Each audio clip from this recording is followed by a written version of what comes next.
बहुत घना और सुनसान जंगल था। पेड़ों की शाखाएं झुकी हुई थीं और सूरज की रोशनी मुश्किल से नीचे पहुंच रही थी। पत्तों के बीच एक बीमार और घायल कुत्ता पड़ा था। उसकी आंखों में दर्द था, शरीर कमजोर और बाल उलझे हुए थे। भूख और थकान ने उसे और भी कमजोर बना दिया था। वह मदद की आस में इधर उधर देख रहा था, लेकिन कोई नहीं था जो उसकी मदद कर सके। हल्की संगीत के साथ कदमों की आवाज। इसी जंगल के रास्ते पर एक मजबूत और मेहनती लकड़हारा चल रहा था। उसके कंधे पर लकड़ी काटने के औजार थे, एक कुल्हाड़ी और एक आरी।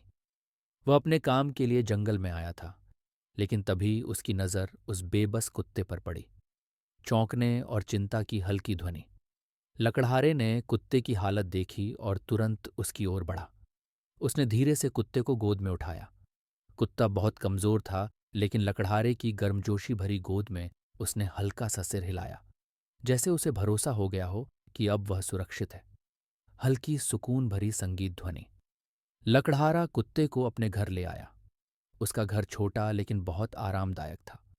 वहां लकड़ी के फर्नीचर थे, एक जलती हुई आग की जगह थी जो पूरे माहौल को गर्माहट दे रही थी।